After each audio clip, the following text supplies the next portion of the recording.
I had been married to the distant female CEO Willow for 3 years, but a vehicle accident made me go back to the period before we were married. Now I'm in a hospital bed looking at the beautiful but cold-faced woman in front of me. I couldn't believe she was my wife. I had even given up the chance to study more in the U.S. simply to be with her. Happy to be a regular doctor in a regular hospital. But the more I thought about it, the angrier I got. Just when I was about to terminate this marriage that seemed like a joke, the CEO lost her cool in public, anxiously asking me not to leave Chapter 1 doctor. Wang, you're awake. The bright white light hurt my eyes and made me squint. A nurse's joyful voice boomed in my ears. I looked about me with no expression, my head banging as if struck by a huge hammer. Where am I? You're in the hospital. 3 days ago, you were in a vehicle accident and have been asleep till now, the nurse stated as she examined the instruments. I'll go inform Lawyer Lou right away, Lawyer Lou. I frowned, straining to recollect, but drew a total blank. 10 minutes later, a woman in a high couture outfit pushed open the door. Her makeup was immaculate, her features chilly and elegant. Nevertheless, small traces of tiredness lingered beneath her eyelids. You've finally woken up. She stood near my bed, her tone as bland as if remarking on the weather. I observed her, the stranger who nevertheless felt familiar, and asked, "And you are?" She froze for a second, then grimaced. "George, don't play games with me." Even more bewildered, I inquired, "What game? I honestly don't know you." Her expression changed. She swiftly stepped closer, peering closely into my eyes. "You truly don't remember me?" "Sorry, should I? I'm Willow, your wife." She stopped before continuing. "We've been married for 3 years." Married 3 years. Shocked, I glanced at the chilly lady before me. If she genuinely was my wife, why did she stare at me like I was a stranger? The attending doctor quickly arrived. After a battery of tests, he verified I was suffering from severe amnesia, having lost nearly 3 years of recall, so his memory is now frozen 3 years in the past. Willow inquired. "Yes." According to the results, Dr. Wang's memory is locked at age 25, the doctor said, reading through the documents. But this form of forgetfulness may be transitory. The recuperation time differs for each individual. Willow gazed at me, then stated to the doctor, "I understand. Thank you." Once the doctor went, just the two of us remained in the ward. The atmosphere got subtle and thick. "Since you are my wife," I said hesitantly, "can you tell me what's transpired during the previous 3 years?" Willow sat on the chair near my bed, crossing her long legs beautifully. 3 years ago, we met during a medical malpractice lawsuit. You were an expert witness for the defense. I was the plaintiff's counsel. After the lawsuit finished, we started dating, and half a year later, we got married. That easy. Her explanation seemed way too short. "Yes." She checked her watch and added, "I have a critical meeting this afternoon. You should rest." "Wait," I yelled out as she prepared to depart. "I recall I was supposed to pursue my studies at Johns Hopkins. Why am I here instead?" Her steps faltered. "You gave it up." "Gave it up," I said in astonishment. That was the opportunity I had dreamed of. She turned around, her look complex. "For me. You declared you didn't want a long-distance relationship and opted to stay here." I froze. The possibility to study at Johns Hopkins was something I had worked years to earn. Would I truly have given it up for a lady? "Where do I work now?" "At the municipal hospital," she whispered quietly. "Just a standard attending physician. A regular attending physician." 3 years ago, I had already become the youngest associate head physician at the regional hospital, having a bright future ahead. "I have to get back to work." Willow picked up her luggage. "Your colleagues will visit you tomorrow. You can ask them about the specifics." Watching her frigid body leave through the door, I slipped into deep meditation. Was this uncaring lady indeed my wife? Would I really have given up everything for her? Chapter 2. After being discharged, I returned to what was meant to be our home, a magnificent flat in the city center. Pushing open the door, I was surprised by a minimalist black, white, and gray decor with nary a touch of warmth or liveliness. On the living room photo wall, there were only a handful of images of us together, largely from formal gatherings. Even the wedding photo seemed scripted. "You're back." Willow stepped out of the study holding some paperwork. "This is our house." I peered around, feeling like I had just strolled into a model showroom. Without removing her head from her papers, she inquired, "What's wrong? There's no warmth here." I stated plainly, Only then did she raise her head and say, "Warmth George, before you lost your recollection, you never bothered about such things." Really, I stepped closer to her. "Then what did I care about work?" she responded, making me pause. "More specifically, my work. You would help me manage case files, remain with me when I worked overtime, take me to and from work." I frowned. That sounds more like an assistant than a husband. Willow cracked a giggle, but it never reached her eyes. "That was your option. Dinner was takeaway." We sat face to face, the mood so unpleasant it felt suffocating. "I'll be going back to work at the hospital tomorrow." I finally broke the silence. "The municipal hospital isn't demanding." 9 to 5, she remarked casually. "It's just right for taking care of the home." Take care of the home. I stared at this chilly, dead flat and pondered what there was to take care of. My phone rang. It was a strange number. "George, this is Lillian. I heard you were in a car accident." A worried female voice came across the line. "Lillian." The name seemed familiar. "Senior, don't tell me you don't remember me." Her voice communicated both astonishment and fear. "I'm your junior. We worked together at the provincial hospital for 3 years. So, she was a former colleague." Just as I was ready to speak more, Willow abruptly stood up. "I'll be working in the study." After she departed, Lillian continued, "Senior, have you truly lost your memory? Do you still recall the high-risk heart operation we conducted together? What surgery? The 10-hour Marfan syndrome surgery. It generated a commotion across the entire hospital. You were the primary surgeon, and I was your helper." I tried hard to recollect. Vague pictures flickered in my head. Yes, I recalled that procedure. That was the height of my career. And then Lillian became silent for a minute before speaking again. "And then you got married, resigned, and went to the local hospital. Why?" "Well, Senior, some things aren't handy to say over the phone. How about I see you in the hospital tomorrow?" After hanging up, I sunk into serious meditation. Clearly, a lot had transpired in these 3 years, but my wife seemed hesitant to tell me the truth. Late at night, I went through the photographs on my phone. Strangely, there were astonishingly few taken in the previous 3 years. Most were of Willow at work, with only a couple of me, and even those were snapped at home. I pushed open the study door. Willow was still working. Not asleep yet. She looked up at me quickly and murmured, "Almost done." "I have a question." I walked up to her desk. "Are we genuinely in love?" Her hands froze for a second, then she kept typing and said, "Of course."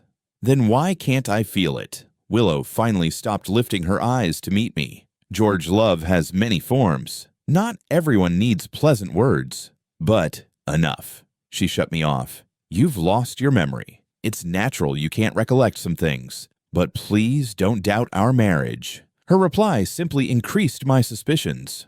If we were sincerely in love, why did our life together feel so frigid? Chapter 3. The next day, I returned to the municipal hospital. My co-workers responded strangely, outwardly warm but speaking behind my back. I dimly noticed phrases like "what a pity" and "he used to be so wonderful." During rounds, a young doctor said to a nurse, "Dr. Wang used to be the rising star of the provincial hospital, but now..." Sigh. For his wife, evidently the nurse dropped her voice. "I heard his wife is incredibly strong, a partner at a prominent legal firm. So what, she doesn't even take him seriously. Last time at the department meal, she called him again and again, and he departed without a word." I pretended not to hear, yet my heart was troubled. At lunchtime, Lillian arrived as promised. Senior, her eyes were crimson. "Do you truly not recall anything? We chose a peaceful location to sit." Lillian informed me that 3 years ago, I was the youngest associate chief in cardiac surgery at the provincial hospital and had recently obtained a fellowship at Johns Hopkins, having a bright future ahead. At that time, you were full of ambition, the idol of all of us. Her eyes gleamed as she spoke. "But then you met Willow, everything changed." "How did it alter?" "She's a workaholic. To fit her schedule, you gave up your fellowship, resigned from your post, and came here to work as simply an average doctor." Lillian bit her lip. "Senior, do you know how many people felt it was such a waste?" I remained mute. "And, furthermore," she paused. "What else?" "There's someone named Makoto around her senior from university. They're really near. Rumors circulated throughout the circle." Rumors of what? Nothing." Lillian shook her head. "Senior, what's past is past. What matters is now you have the option to pick again." After work, I didn't go directly home. Instead, I went to the provincial hospital, standing at the entrance of the cardiac surgery area, seeing the bustling physicians and nurses. A great sense of familiarity poured over me. This was my battleground. George, a middle-aged doctor, stepped up, appearing astonished. "It really is you. I heard you'd lost your memory, Director Chan." I knew him instantly. He had been my superior. "Come, let's discuss in my office." Director Chan informed me that back then, when I unexpectedly resigned, he had tried his best to keep me, but nothing worked. "You stated you wanted to sacrifice for love. I told you then, career and love can be balanced. But you wouldn't listen." He groaned, adding, "You squandered such a fantastic future." By the time I left the provincial hospital, the sky was already black. When I arrived home, Willow was waiting in the living room. "Where did you go?" she asked. "The provincial hospital," I responded honestly. She frowned. "What for to recover what belongs to me?" I stared her in the eyes. "Willow, I'm going back to work at the regional hospital." "Number," she rejected without even thinking. "Why not? Your present employment is good. Stable, no overtime, you can take care of the family." Take care of what family? I gazed around at the chilly, lifeless apartment. Take care of your task. Willow stood up. "George, you've changed." "No, I've simply gone back to being myself." I stepped closer. "I don't want to be your accessory anymore." "Accessory?" she scoffed. "This was your option. That was the old me." My tone was forceful. Now I'm making a new choice. That night, we had our first furious disagreement. She accused me of being selfish, of ignoring the family. I accused her of being selfish, of caring only about herself. In the end, she shut the study door, and I was left laying alone on the living room sofa. Marriage. It shouldn't be like this. Chapter 4. In the days that followed, Willow and I fell into a chilly conflict. She continued leaving early and returning late. Meantime, I began preparing for the examination to return to the provincial hospital. With a 3-year break, I had to catch up on a lot. That afternoon, the hospital unexpectedly got an emergency. A patient with an aortic dissection in severe condition. "Dr. Wang, please take a look," a nurse called frantically. After assessing the patient, I quickly grasped the gravity of the matter. Prepare for surgery immediately away, but the municipal hospital doesn't have a heart surgery director. The other physicians feel the danger is too large. Then, I'll do it. I made the decision on the moment. The procedure lasted 4 hours. When I eventually went out of the operation room, the looks in my colleagues' eyes had changed. "Dr. Wang, you were outstanding." A procedure of this difficulty, most hospitals wouldn't dare to attempt it. Exactly. I've heard even professionals at the provincial hospital might not be confident in managing it. As I pulled my scrubs, a long-lost sensation of success flooded throughout me. This was what I was destined to do. When I came home that evening, I was astonished to find Willow already there, and the dining table was laden with plates. "You cooked these?" I inquired in amazement. "Ordered takeout." She pointed to the containers. "Sit, let's eat and speak." At the table, she spoke first. "I heard you did a large surgery today." "Yes." "Your co-workers were full of admiration for you." She paused. "Actually, I've always knew you were great." I set down my chopsticks. "Then why did you make me give it all up?" Willow was silent for a long time before ultimately saying, "Because I needed you. Needed me for what I needed you by my side to fund my career." She met my gaze straight. "George, I'm a pretty selfish guy." It was the first time she had been so frank. "When you were set to leave to the U.S. for your fellowship, I panicked. A year apart, anything might happen. So I persuaded you to remain." Convinced, I gave a sour grin. "And how precisely did you convince me?" She averted her look. "With love." So that was it. Leaning back in my chair, I finally sensed the irony of it all.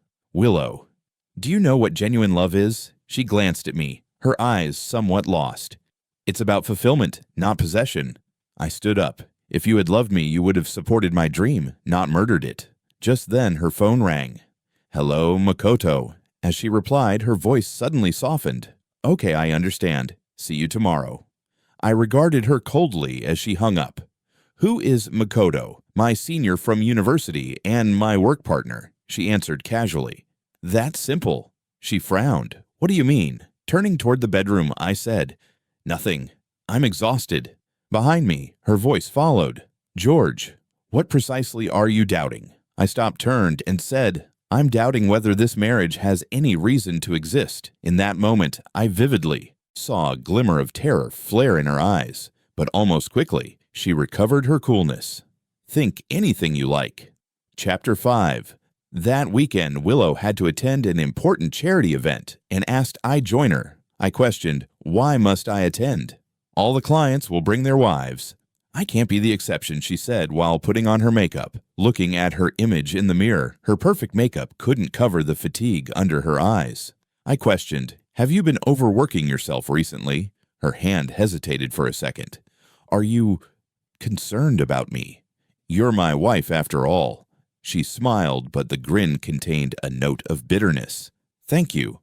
The banquet was hosted at a 5-star hotel. Willow changed into a black evening gown, looking so lovely it left me breathless. You look wonderful, I said truly. She froze for a second, then swiftly glanced aside. We should go.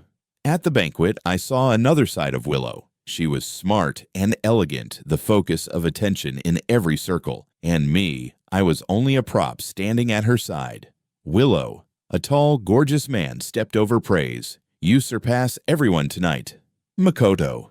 Willow produced her first true smile of the evening. So this was Makoto. I sized him up. Indeed, he was remarkable. And this is Makoto gazed toward me. My spouse, George Willow, introduced. A delight. Makoto stretched his hand while his eyes definitely expressed scorn.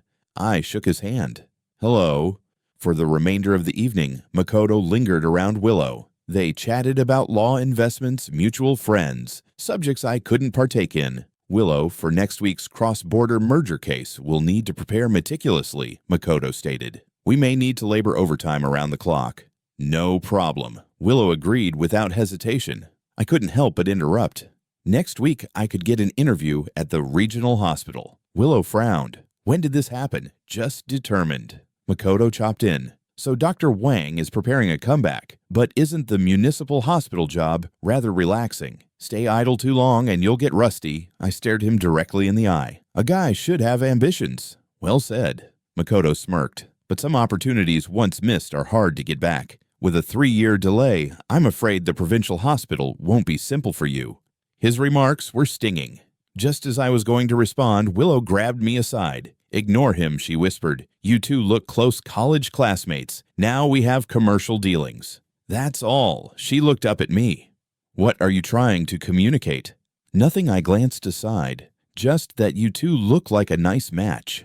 George. She raised her voice. What did I say anything bad? I sneered. Highly educated, similar occupation, common topics. You do form a nice match. You're jealous, she suddenly asked. Jealous, I shook my head. Number, I'm simply witnessing reality. Just suddenly the enormous screen lit up, presenting the charity auction goods. Now, for tonight's highlight, the host announced a pair of rare blue diamond earrings presented by the Ido Group with a starting bid of $1 million. The bidding began. Makoto raised his paddle first. $2 million, $3 million. The price increased. In the end, Makoto won the earrings for $8 million. Congratulations, Mr. Ito, the host shouted. May I inquire which lucky woman will receive this gift? Makoto stood his gaze locking into Willow. To my most admired partner, Miss Willow. The hall exploded in disbelief. All eyes turned toward us. Willow was definitely taken off guard, stuck in place, uncertain how to answer. And I now realized what it meant to be publicly humiliated. Chapter 6. Makoto. What do you mean by this? Willow stood up, her voice freezing cold. Don't misunderstand.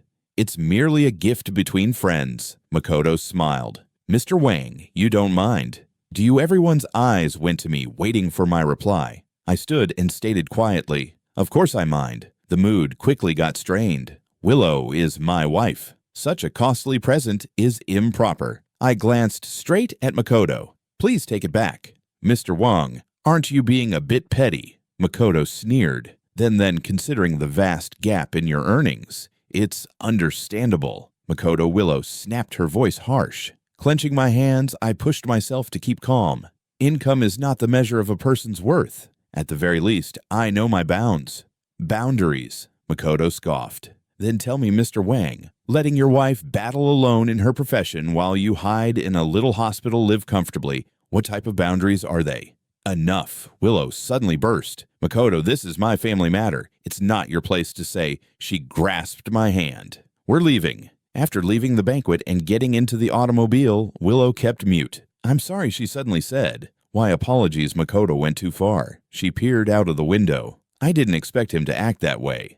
What precisely is your connection with him? I asked explicitly. Just classmates and business partners. He likes you. It wasn't a question. Willow kept mute. And you, I pressed. How do you feel about him, George? We're married. That's not an answer. She shifted her glance to me, her eyes troubled. I don't know. Don't know. I gave a cold laugh. Willow, you're a lawyer. You should know what honesty implies. I am being honest, she raised her voice. I believe Makoto is great, and certainly we share many common subjects, but that doesn't mean anything. But you've never rejected his advances. That's for work. Work requires you to receive an $8 million gift. Willow was left dumbfounded. When we came home, I went directly into the study and began arranging my resume. If I was going back to the provincial hospital, I had to give it my best. At 2 a.m, Willow knocked and came in. Still not sleeping. Preparing interview materials. I didn't look up. She went over, laid down a cup of hot milk, and said, "Drink something." I gazed at her with amazement. To my recall, this was the first time Mom had ever showed me such care. "George," she sat across from me. "If you actually wish to return to the provincial hospital, I won't oppose it." "Really?" "Yes." She dropped her head. "I've been too selfish." Why the abrupt change of heart? She flashed a sour smile. As much as Makoto's words tonight were excessive, he was accurate about one thing. I have neglected your sentiments. For the first time in 3 years, she accepted wrongdoing. Willow, I put down my pen. Can we have a decent chat about what about our marriage? I looked at her earnestly. Do you think there's still love between us? She froze and after a long pause said, I don't know what love is. Then why did you marry? Because that was suitable. Her voice sounded weak. You were prepared to change for me, support my career, and never interfere with my job. So I was merely an acceptable choice. No, she disputed it instantly, but couldn't explain further. I rose and headed to the window. Willow, if marriage is solely about being appropriate, then what purpose does it have? She remained silent for a long time and eventually murmured, I'm sorry. That night, neither of us slept. Chapter 7. Early the next morning, I received a call from Lillian. Senior, I heard all about what occurred last night. Her voice communicated anxiety. Are you okay? You're well informed. The whole circle is talking about it. She paused. Do you want to meet up and discuss? After considering for a bit, I accepted. At the cafe, Lillian stared at me with anxiety. Senior, that Makoto went much too far. He humiliated you in front of everyone. He wasn't entirely wrong, I said with a bitter smile. I did squander 3 years. That wasn't your fault, Lillian stated fiercely. It was Willow's selfishness. She doesn't love you. She only needed an obedient husband, Lillian. I stopped her. She's my wife. But she doesn't deserve you. Lillian's eyes flushed. Senior, do you realize how much it's tortured me these last 3 years, watching you change from a smart, confident genius surgeon into an average man? I finished for her. No, you'll never be ordinary. She grabbed my hand. Senior, leave her, start anew. I gazed blankly at the emotional girl in front of me. He suddenly realized something. Lillian, you... Her cheeks flushed hot, and she swiftly let go. I'm sorry, I lost control. Lillian, I'm already married, but your marriage is simply a name. She lifted her head, eyes solid. Senior, I've waited for you for 3 years. I can keep waiting. So that's how she felt.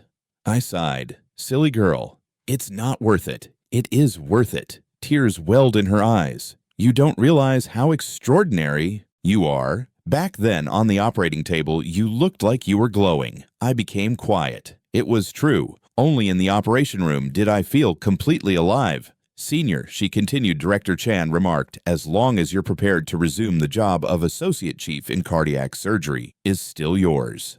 Really? Of course, everyone's been waiting for you to come back, she said enthusiastically. The province recently brought in the Da Vinci robotic system. They need an expert like you. The Da Vinci system. My eyes brightened up. That was the ideal instrument of every heart surgeon. I'll give it serious thought. Leaving the cafe, I headed straight to the regional hospital. Director Chan was happy to meet me. George, I knew you'd come back. Director Chan regarding the assistant chief job. It's always been reserved for you. He patted my shoulder. We tried a few folks these previous years, but none equaled you. He showed me the newly purchased equipment and introduced the newest breakthroughs in technology. Each one filled me with enthusiasm. Well, tempted Director Chan inquired with a smile. To be honest, really tempted. Then come back. The hospital needs you and the patients need you. Just then, word arrived from the emergency department. A youngster with a complicated congenital heart disease requiring immediate surgery. Perfect time. You can see our crew in action, Director Chan stated. Outside the operation room, I observed the medical professionals working diligently. The same feeling overpowered me. Dr. Wang, a young doctor, recognized me. It actually is you. Are you back soon? More and more people crowded around. Dr. Wang, you've finally returned. Yes, we've been waiting for this. With you here, we feel comforted. In that moment, I recognized my actual value. Chapter 8. That evening when I arrived home, I was shocked to find Willow in the kitchen. "You're cooking?" I asked in astonishment, just giving it a shot. She seemed a bit ashamed. It might not taste well. On the table were a few modest home-cooked foods. They look pretty unremarkable. "Try it," she said, observing me expectantly. I took up a chunk of braised pork. The moment it entered my mouth, it was really salty, but seeing the expression of expectation in her eyes, I swallowed it and responded, "Not bad." Her eyes brightened up.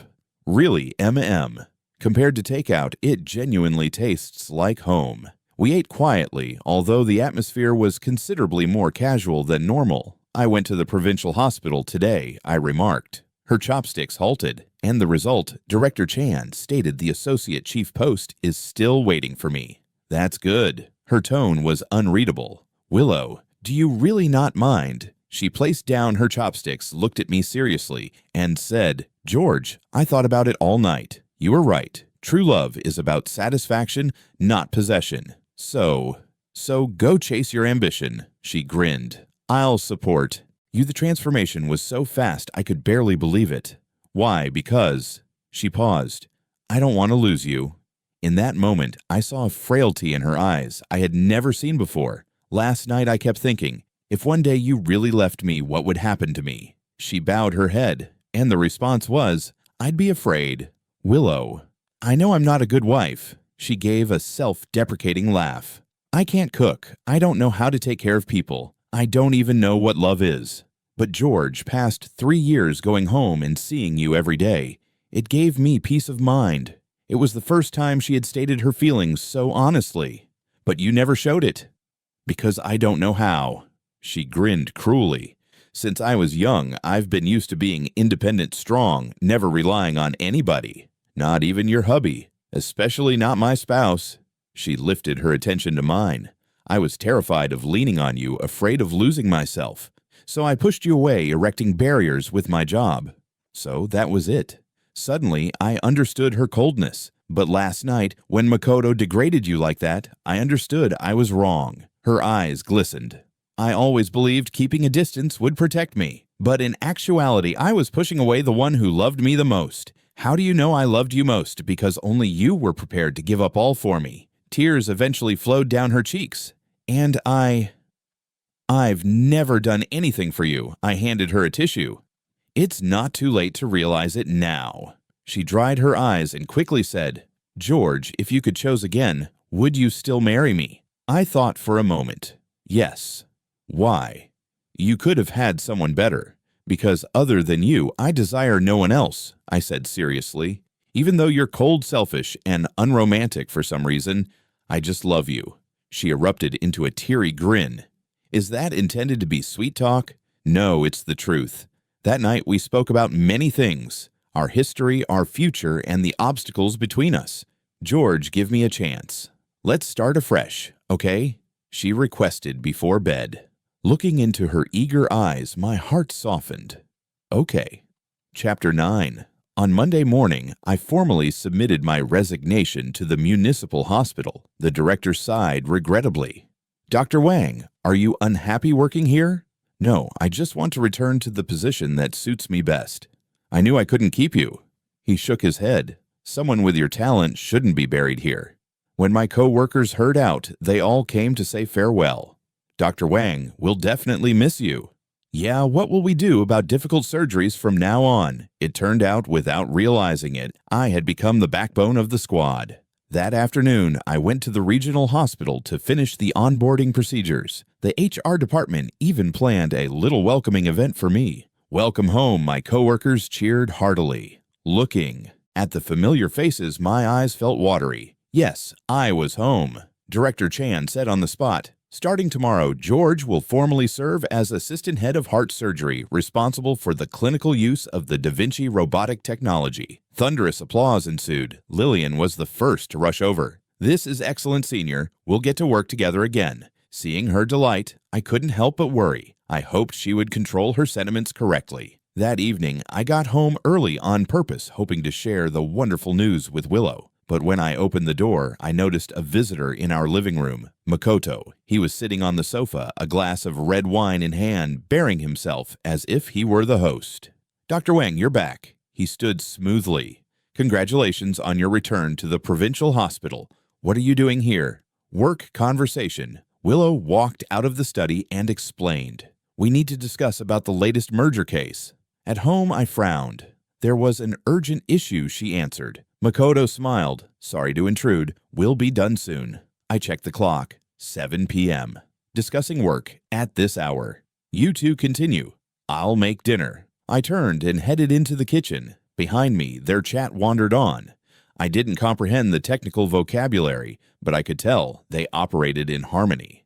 Half an hour later, Makoto took his departure. See you tomorrow, Willow. He gave me a serious gaze. Dr. Wang, I wish you all the best in the provincial hospital. After he went, I questioned Willow. Has this occurred often? What do you mean, him coming over to speak about work? She paused. Occasionally, when something crucial comes up. From now on, don't meet him at home, I said strongly. Why? I don't like it. She was silent for a while, then stated, okay. At supper, I told her about rejoining the provincial hospital. That's wonderful. She looked genuinely happy for me. When do you start formally tomorrow? So soon. The hospital needs help immediately. I hesitated. From now on, I may often have to work overtime, even night shifts. That's fine. She grasped my hand. This is your career. I'll support you, Nang. The seriousness in her eyes, warmth spread through my heart. Willow, thank you. Thank me for what? She bowed her head, a bit bashful. I'm just learning how to be a qualified wife. In that moment, I thought our marriage still had hope. Chapter 10. In my first week back at the provincial hospital, I basically lived there. There was new equipment to acquaint myself with, a new team to adjust to, and a backlog of procedures waiting to be booked. Director Wang, here's today's operation schedule. The chief nurse handed me a stack of folders. Thank you. I looked them over. 2 in the morning, 3 in the afternoon, and an emergency standby tonight. You're working too hard, she said with concern. You just got back. Maybe take some time to acclimate. No need. I can't wait any longer. And it was true. After 3 years of absence, I needed to make up for it with double the effort. The first operation was a challenging one, a youngster with complicated tetralogy of Fallot. Everyone to your spots. Standing at the operation table, the same emotion returned to me. Begin.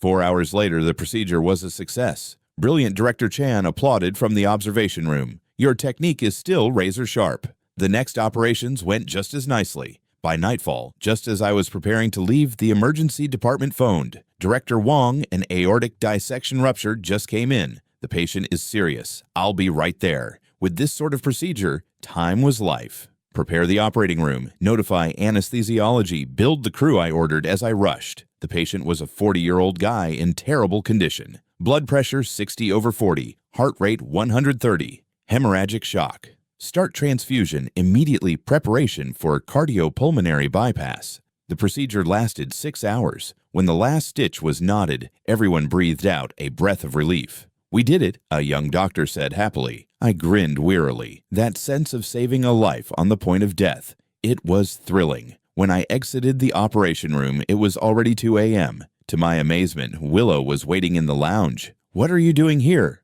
Worried about you. She handed me a thermos. Drink some hot soup. Taking the cup, warmth flowed through me.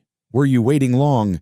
It's fine. I handled several files in the automobile. Looking at her fatigued face, remorse tugged at me. You don't need to wait for me next time. Go home and rest. I want to wait. She stared at me sincerely. You've waited for me countless times before. Now it's my turn. On the journey home, she was at the wheel when I nodded off in the passenger seat. Half asleep, I heard her mutter gently, George, watching you on the operation table. I finally understand why you enjoy this work. You were gleaming. The next morning, I awakened to see a letter on the bedside table. Breakfast is on the table.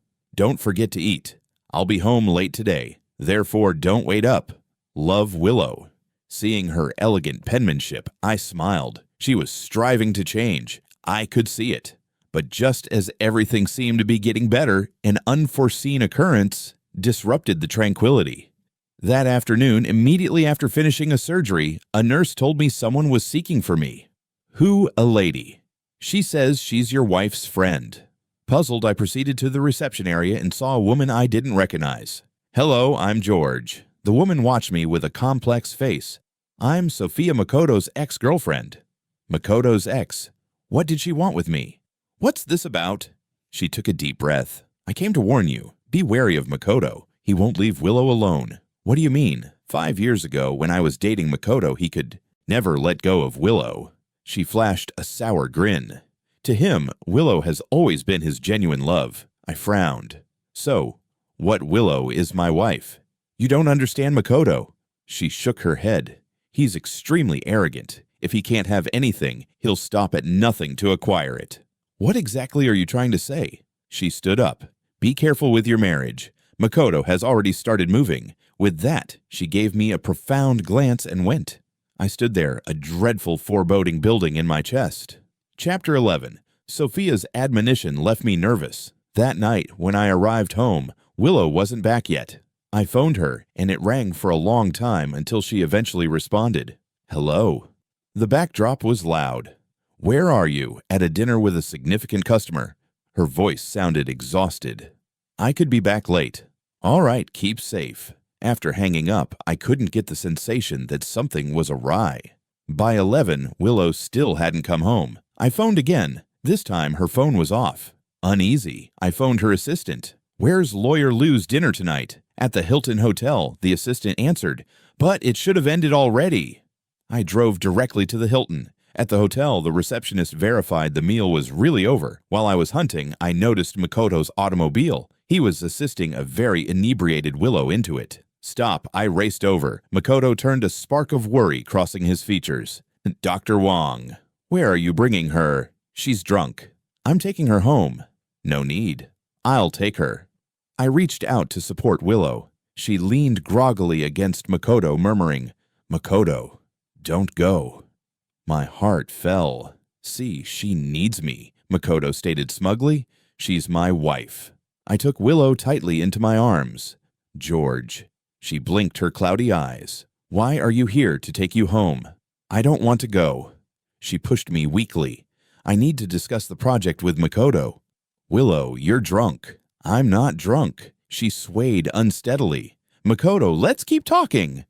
Watching her intoxicated state, a maelstrom of emotions welled inside me. Dr. Wang. Makoto leaned close, lowering his voice. Looks like Willow needs me more. My fists tightened. I fought down my wrath. Makoto, don't push it. Push it, he sneered. You're the one who's deluded. Do you honestly think Willow loves you? Shut up. What she needs is a career partner, not simply a surgeon. I was about to burst, but Willow instantly vomited. I swiftly held her, ignoring him. Let me drive you both back, Makoto presented with fake courtesy. No need. I pulled Willow into my arms and said coldly, stay away from my wife. Back home, I laid her in bed. Even half-conscious, she murmured, Makoto, the project can't fail. Hearing that, my chest clenched. Even intoxicated, her thoughts were still about work and about Makoto. I washed her face, changed her clothing, then sat near the bed looking blankly. Sophia was correct. Makoto wouldn't give up that easy. And Willow. What exactly were her thoughts toward him? By daybreak, Willow roused awake. My head hurts. She pinched her temple. I handed her hangover medication and water. Take this. It'll help. Thanks. She swallowed the medication. Last night. Did I drink too much? Yeah, sorry, that's uncommon for me. She looked remorseful. The client kept pushing drinks on me. Makoto was there too. She froze, then said, he came up later. Oh. Sensing my melancholy, she explained, George Makoto and I truly are simply co-workers. Is that so? I gazed at her. But drunk, you continued yelling his name. Her face paled. What did I say? You told him not to go, that you had to discuss the project. That was just about work. Her voice got less and smaller. I stood. Willow. I'm exhausted. George, I'll sleep in the study. That night, I lay awake, unable to close my eyes. I felt Willow had feelings for me, but Makoto's position in her heart. Perhaps even she didn't completely comprehend. Chapter 12. In the days that followed, Willow and I fell into a chilly conflict. She tried multiple times to explain, but I avoided her. It wasn't about sulking. It was that I wanted time to contemplate. At the hospital, I focused all my efforts into work. Director Wang, here's the list of desired new equipment. The secretary gave me the file. All right, I'll have a look. As I was examining it, my phone rang. A weird number. Dr. Wang. This is Sophia. Her again. What is it? Can we meet? It's about Makoto. I paused, then agreed. At the cafe, Sophia came straight to the point. Makoto is actively acquiring a medical organization, and what does that have to do with me? That gang is prepared to collaborate with the provincial hospital. One of Makoto's criteria is to remove the head of the cardiothoracic department. I froze. What did you say? He intends to utilize capital tactics to drive you out of the provincial hospital. She sneered. That's Makoto's style. Why would he do it for Willow? She stared at me. As long as your career takes a blow, he feels he'll have a chance. I became quiet. Makoto's plans were deeper than I had thought. Thank you for telling me this. Don't thank me. She flashed a sour grin. I just don't want to see another woman ruined by him. Back at the hospital, I went to visit Director Chan. Director, I heard the hospital is seeking a relationship with Orange Cat Medical Group. He blinked. You're well informed. Yes, discussions are occurring, but nothing is decided yet. Can you tell me more? Orange Cat was recently acquired. The new owner is incredibly affluent and aims to make a huge move in healthcare, Director Chan stated. They're offering very generous terms, and the hospital leadership is tempted. Including personnel changes? He frowned. Where? Did you hear that I told him what Sophia had said? Outrageous Director Chan smashed the table. Capital meddling in hospital management. Not a chance. But the higher-ups? Don't worry. I'll handle it, he said confidently. A hospital is for saving lives, not for playing chips in any capital game. That evening when I arrived home, I surprisingly discovered Willow in the kitchen cooking. You're back. She turned and said I made sweet and sour ribs your favorite. Seeing her clumsy moves, my heart softened. Need some assistance? Sure. She let out a relieved smile. We stood side by side in the kitchen cooking like a typical couple. George, she abruptly exclaimed. I'm sorry. For what for that night? She set down the spatula. I know what you were unhappy about. Willow. Let me finish. She shut me off. Makoto did pursue me starting back in college, but to me, he's just ever been a classmate. Then why didn't you make it clear and reject him? She gave a bitter smile. Because of work. He's a crucial collaborator. I couldn't risk souring the connection, so you opted to stay vague. It's not ambiguity, it's distance. She hastened to explain. George, in my heart, you're the one who matters most. Looking into her earnest eyes, I believed her. Willow Makoto is targeting me. What she was astonished. I informed her about what Sophia had disclosed. Her face transformed tremendously. How could he do that? That's why you need to stay away from him.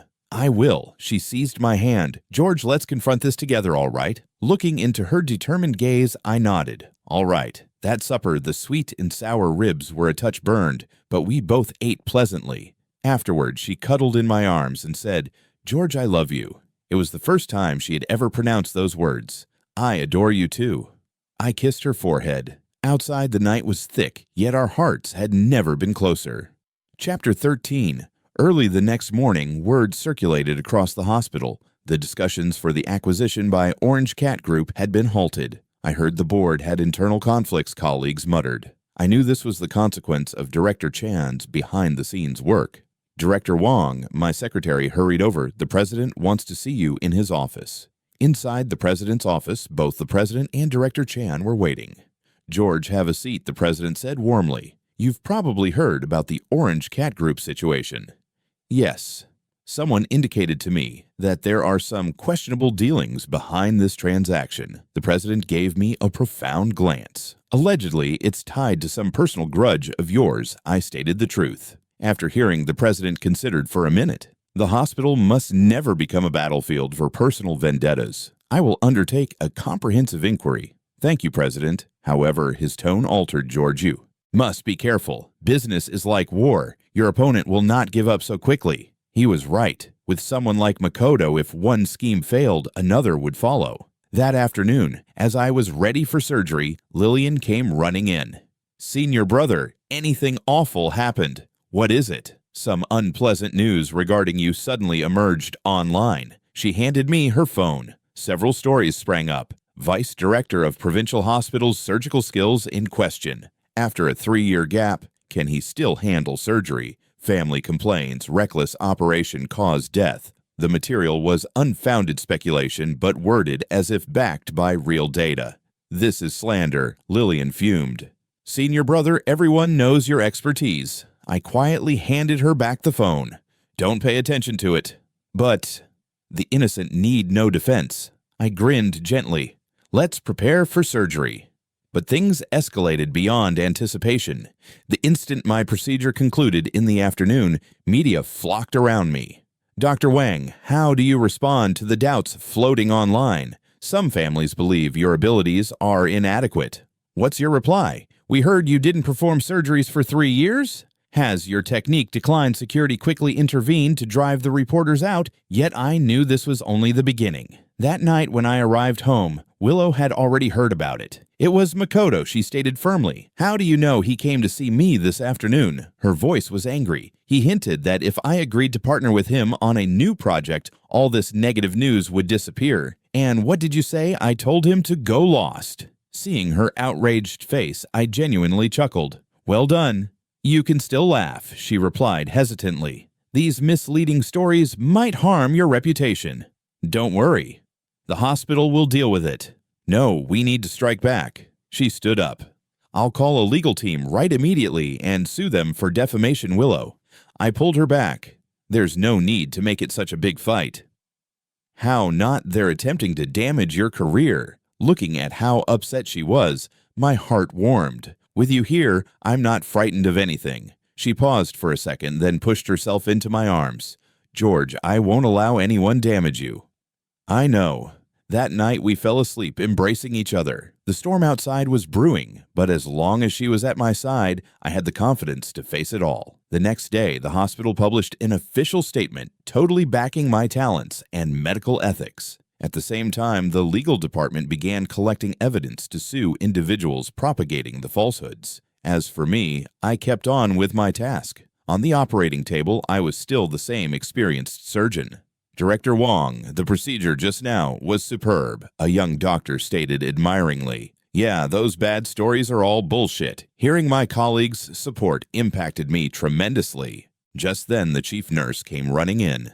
Director Wang, a unique patient has requested that you conduct the procedure personally. What sort of patient? The chairman of Orange Cat Group. I froze. Orange Cat Group, the very firm Makoto was acquiring. What's his condition? Acute myocardial infarction. He requires emergency bypass surgery. She dropped her voice. The other physicians are too terrified to take the case. I understood immediately. This was a trap. If I rejected, they'd accuse me of forsaking a life. If I accepted and something went wrong, all the guilt would land on me. Director Wang, what do you think? I took a big breath. Prepare the surgery. But as doctors, our mission is to save lives. No matter who he is, if he needs care, I cannot refuse. A flicker of respect gleamed in the nurse's eyes. Yes, sir. Outside the surgery room, I caught sight of Makoto. Dr. Wang, he added with sneering contempt, the chairman's life is in your hands.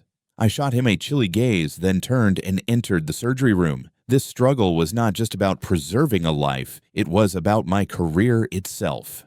Chapter 14. The shadowless surgical lamp lit up, and I took a big breath, entering the zone. The patient was a 60-year-old man, his ECG revealing a serious myocardial infarction. The patient's condition is critical, the anesthesiologist reported. Unstable blood pressure, arrhythmia. Begin the surgery, I said quietly. In my hands, the scalpel appeared to come alive. Every action was exact, flawless. Beautiful, my assistant couldn't help exclaiming. 3 hours later, the bypass graft was complete. The heart is beating again, a nurse said in delight. Blood pressure increasing, rhythm normalizing. The procedure was a success. Walking out of the surgery room, I observed Makoto's face black with frustration. The chairman's surgery was very successful, I said evenly. After 48 hours of observation, he should be out of danger. Makoto tightened his teeth, but had no answer. Inside the hospital, colleagues gathered to congratulate me. Director Wang is outstanding. Those rumor mongers should shut their lips immediately. That evening, Willow arranged a table full with foods. To celebrate your triumph today, she said, lifting her glass. I merely fulfilled my duty as a doctor. No, you did more than that. Her eyes beamed with pride. Facing a trap, you chose medical ethics. That's what a genuine healer is. Just then, my phone rang. Dr. Wang, this is the lawyer of Orange Cat Group, a strange voice remarked. The chairman would like to meet you. The next day, I went to the ward as promised. The chairman was already awake, looking very good. Dr. Wang, thank you for saving my life. I was merely performing my duty. He glanced at me earnestly. I know about the enmity between you and Makoto. I kept mute. To be honest, I don't approve of his approach. The old guy sighed. A hospital should never become a playground for power battles. What do you mean Orange Cat Group will abandon all measures against you, he announced forcefully, and I shall reassess our partnership with Makoto. The course of events took me by surprise. Why? The old guy grinned. Because you showed me what real compassion in medicine entails. A doctor like you deserves respect, not to be crushed by capital. Leaving the ward, I felt a combination of feelings. Who would have believed that what settled the situation was medicine itself? That evening, Makoto showed up. You won, he replied grimly. This isn't about winning or losing.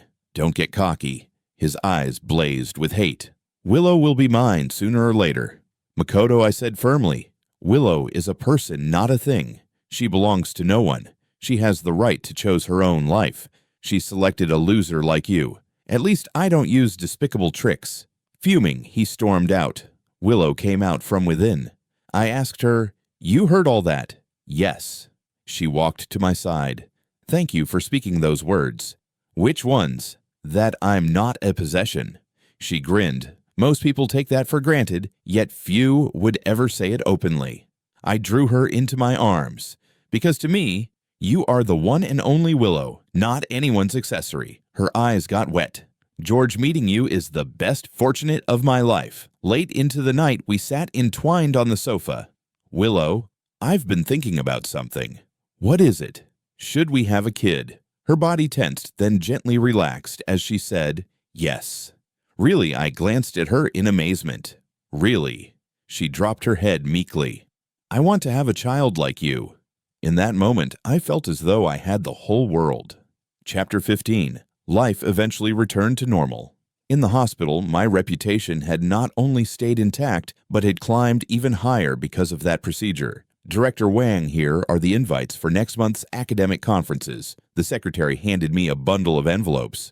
I looked through them. They were all top-level medical conferences in the country. Oh, by the way, the secretary said the dean stated he wants to suggest you for this year's National Science and Technology Progress Award.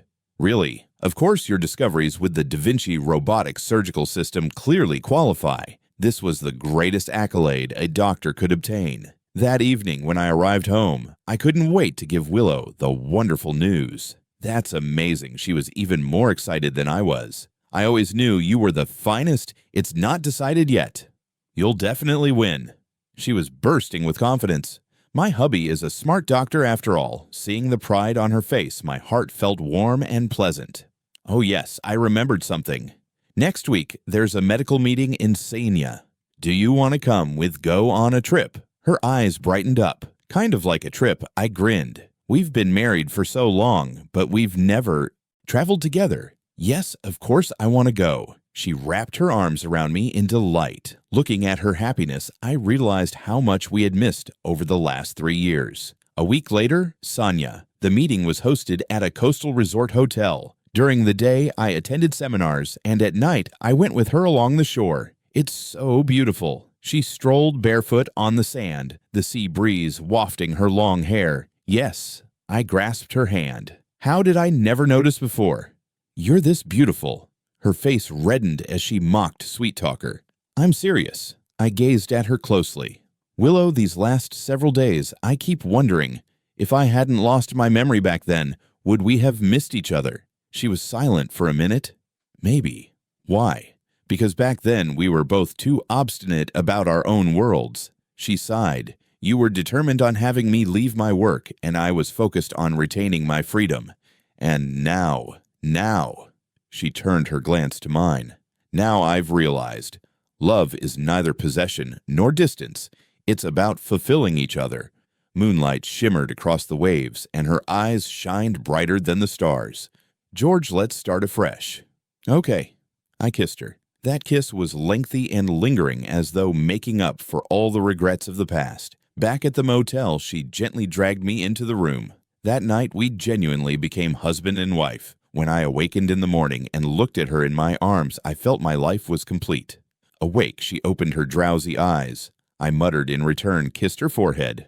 Hungry a little? Wait here, I'll fetch us breakfast. In the hotel buffet, I was choosing out the dishes she loved when I unexpectedly heard a familiar voice. George, what are you doing here? I turned, and sure enough, it was him. Business conversations, he stated coldly. And you, academic conference. Oh, he grinned profoundly.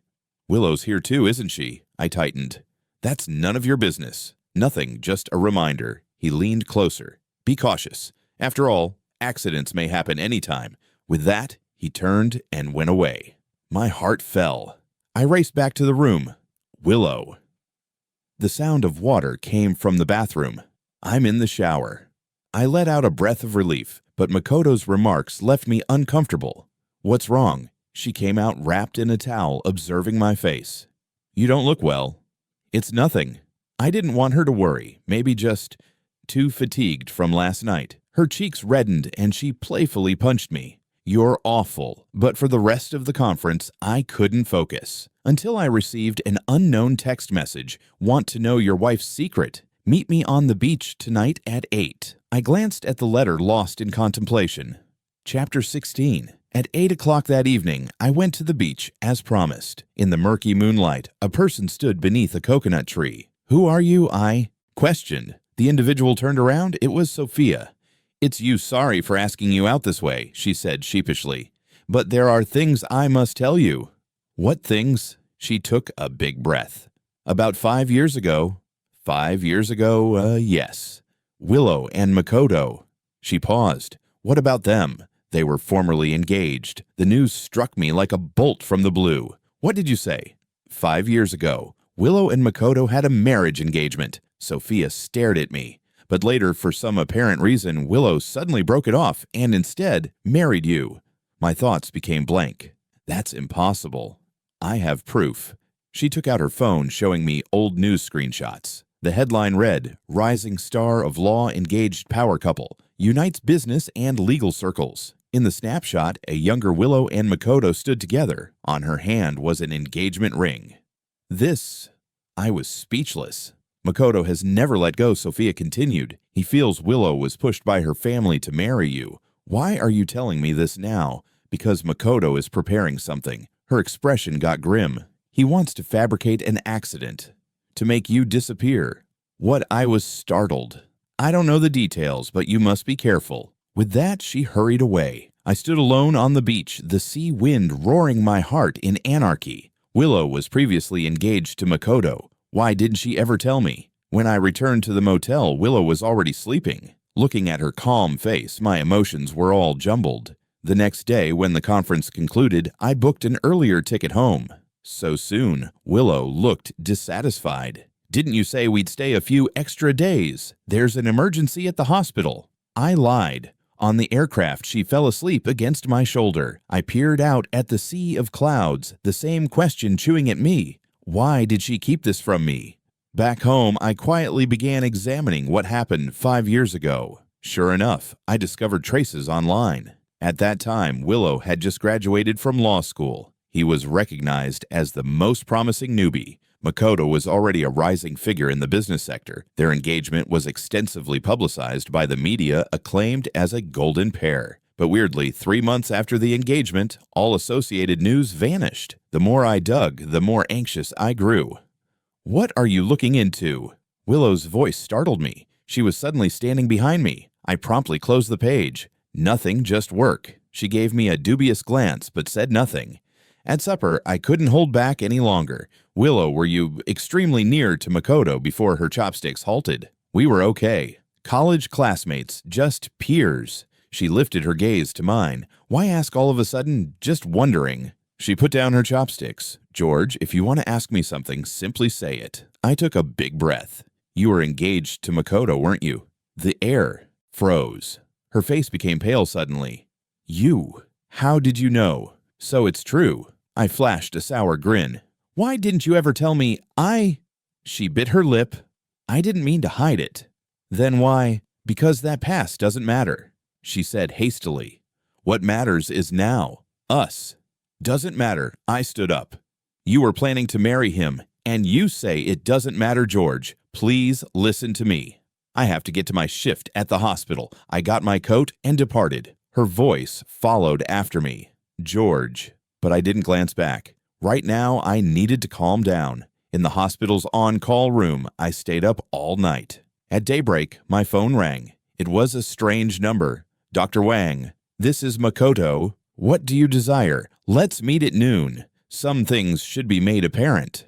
I paused, then agreed. At the restaurant, Makoto was already waiting. "So you know, he got straight to the point. Know what my past with Willow?" He grinned. "The reality is she never loved you." "What do you mean 5 years ago we were about to marry?" Hatred flared in his eyes. "But her family went into trouble. The company's cash flow plummeted. They needed a marital partnership to get through it. So she selected you." He sneered. "The Wang family may not be as prominent as my Ito family yet. You have the money." My fists tightened. "You're lying." "Am I?" He passed a paper across the table. "Here are the financial reports from back then. See for yourself." The files indicated that 5 years ago, the Liu family had really experienced a financial catastrophe, and the ones who saved them were the Wang family's investments. The time matched exactly, just 1 month after Willow broke off the engagement. My head buzzed. So, was I nothing more than a bargaining piece in a deal? Chapter 17. Leaving the restaurant, I went aimlessly along the street. 5 years of marriage. Was it all founded on falsehoods? My phone kept vibrating. It was Willow calling, but I didn't answer. Until Lillian called Senior. "Where are you?" "Something's occurred in the hospital." "What is it?" "A rare patient just arrived to the ER and requested you specifically for surgery. When I got to the hospital, I found the patient was Willow's father. Dad suddenly suffered a heart attack." Willow's face was streaked with tears. "George, please save him." Looking at her tear-filled eyes, my heart was torn by contradictory emotions, but the instinct of a doctor triumphed. Prepare for surgery. Inside the surgery room, I focused with all my power. No matter how crazy my thinking was, the scalpel in my palm stayed firm. 4 hours later, the procedure was a success. "How's my father Willow?" came up to inquire. "The surgery was very successful, but he'll need to be monitored for 48 hours. "Thank you. Thank you." She broke down in sobs. Seeing her like this, my heart warmed. "Go rest for now." She shook her head. "I want to stay by my father's side." Over the next 2 days, she barely left the ICU corridor. When I brought her meals, she only ate a few bites in a hurry. "He's going to be fine," I reassured her. She looked up at me, exhaustion in her eyes. "George, I'm sorry." "For what about Makoto?" She bit her lip. "I should have told you earlier."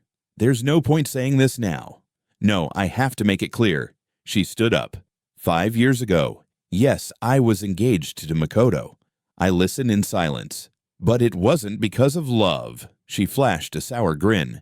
"It was a family alliance. And then I met you." Her eyes lit up as she spoke. "During that medical dispute case when you appeared in court as an expert witness. I remembered the case, though not the details. Your performance in court left a deep impression on me, she recalled.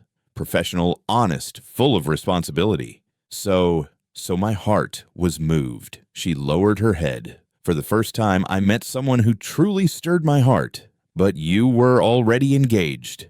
Yes, she nodded, and I was in pain.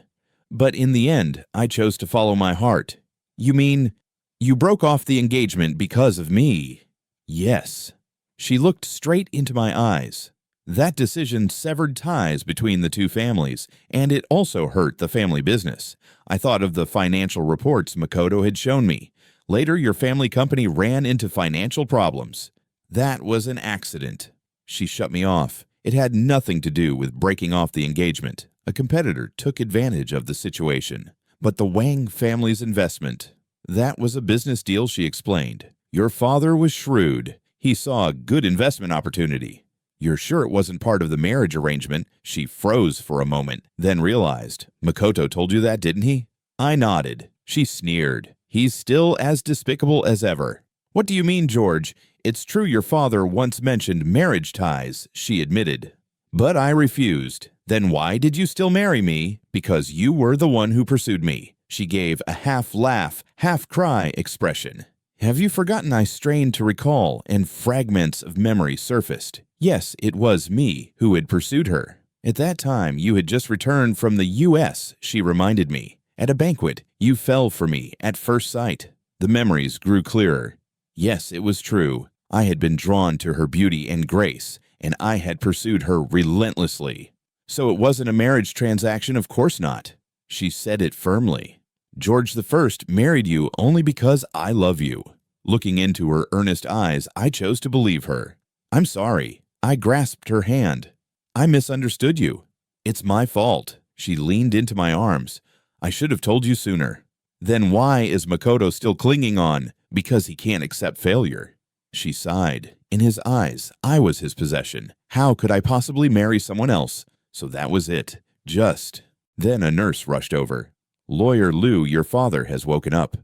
We hurried over. Though weak, the old man was conscious. Dad Willow cried tears of joy. He looked at her, then at me, and said weakly, George, thank you. It's what I should do. Willow. The old man grasped his daughter's hand. Take good care of George. I will, Dad. Watching this scene, my heart warmed. No matter what happened in the past, what mattered now was the present and the future. Chapter 18. Father Liu recovered quickly. Within a week, he was able to get out of bed and walk. George Tharbers owe you a thank you, he said solemnly. Dad, please don't say that. No, I must. His expression was serious. Not only for saving my life, but also for your patience with Willow all these years. I was a little surprised. You knew I know Willow's temperament. He sighed. She's too strong-willed and always pushes people away. She's already changed a lot. Yes, and that's your credit. The old man smiled with relief. You're a good man. Just then, Willow came in with a bowl of soup. Dad, time for your medicine. Watching her carefully tend to her father warmed my heart. At that moment, my phone rang. It was Director Chan. George, good news. The preliminary review for the National Science and Technology Progress Award has passed.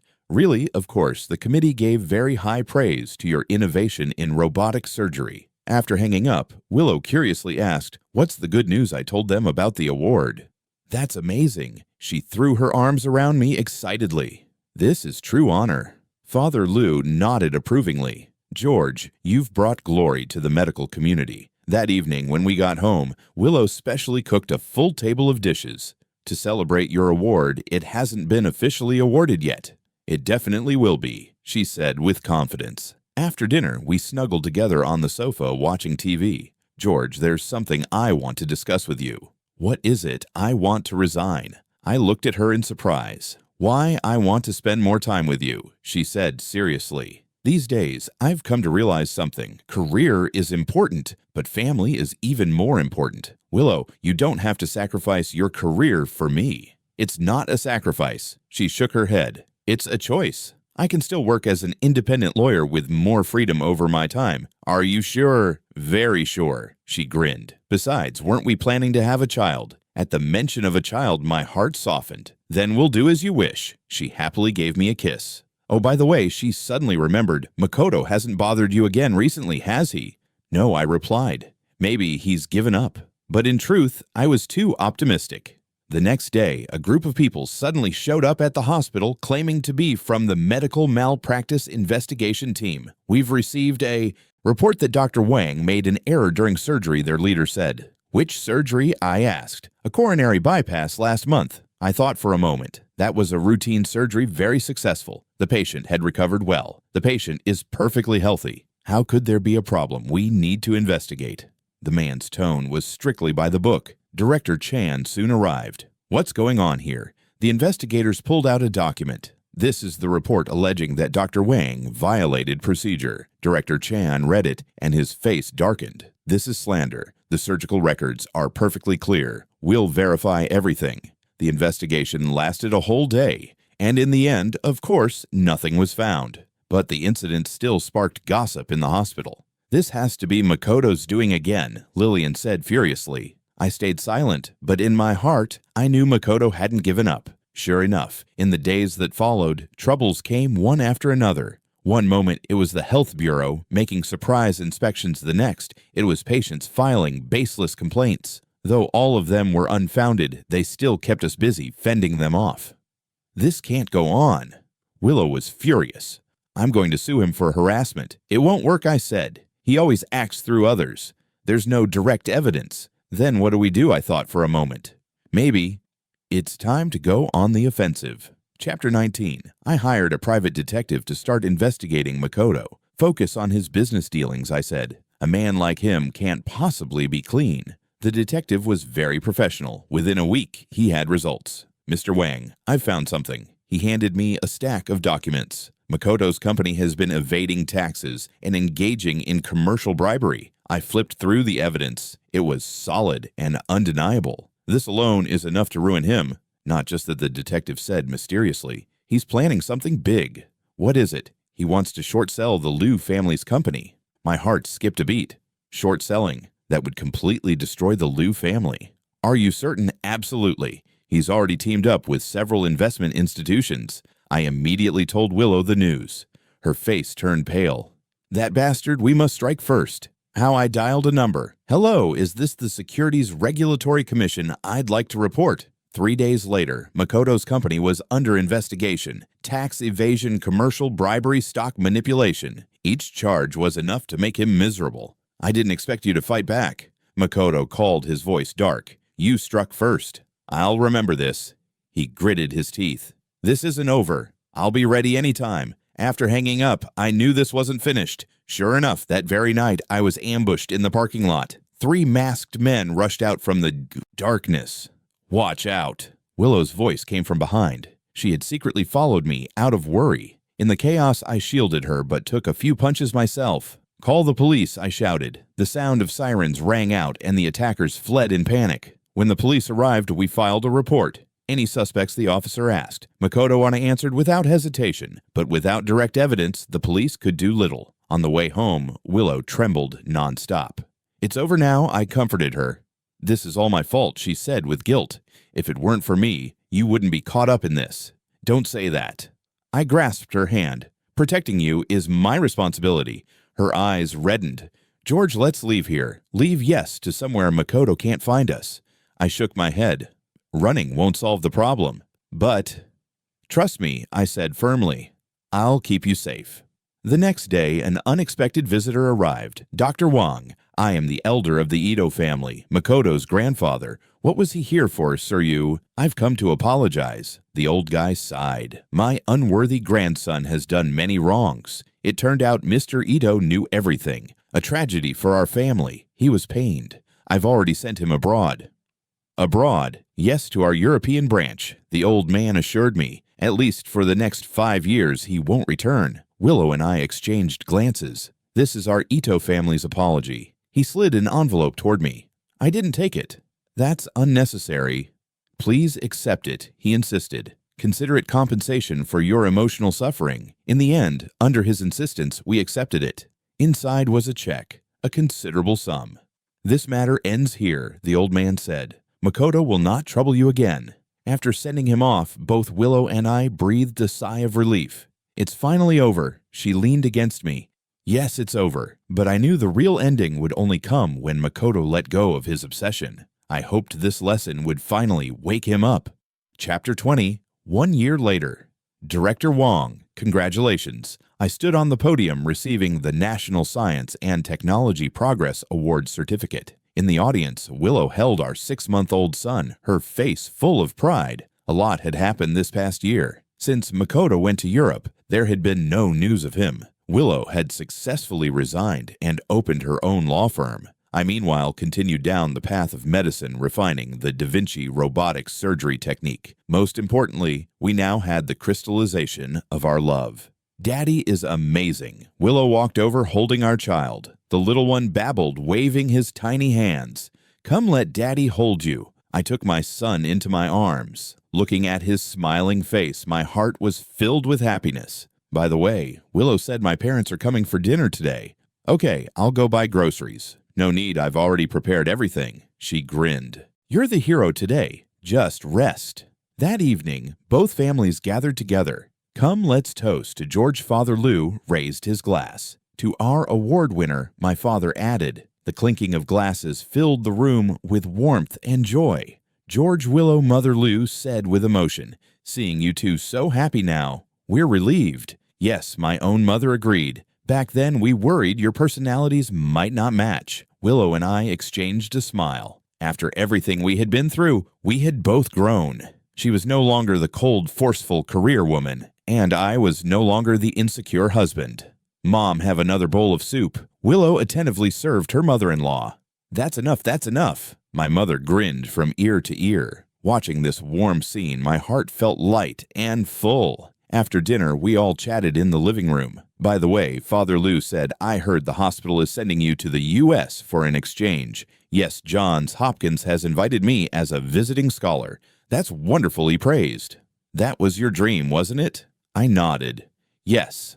How long this time? My mother asked with concern. 3 months. I looked at Willow. We'll go together. With the baby, she hesitated. Of course. I grasped her hand. A family should be together. Her eyes shimmered with emotion. All right. How wonderful, Mother Lou said with relief. Willow has finally learned to rely on others. Everyone laughed. Late at night, after the guests had left, we lay in bed, our son sleeping in his crib. George, she whispered in the dark, thank you. For what? For not giving up on us. I drew her into my arms. Silly girl, I should be thanking you. Why, thank you for making me a better version of myself. She smiled, nestling comfortably in my embrace. George, I love you. I love you too. Outside, the moonlight was like water. Inside, our home was as warm as spring. Our story was still continuing, but this time I believed it would be a complete and happy ending because we had learned what it meant to love. Love is not possession. Love is not about changing someone. Love is understanding, supporting, and walking forward hand in hand. Just like now, ordinary yet full of happiness. This is the most beautiful form of love.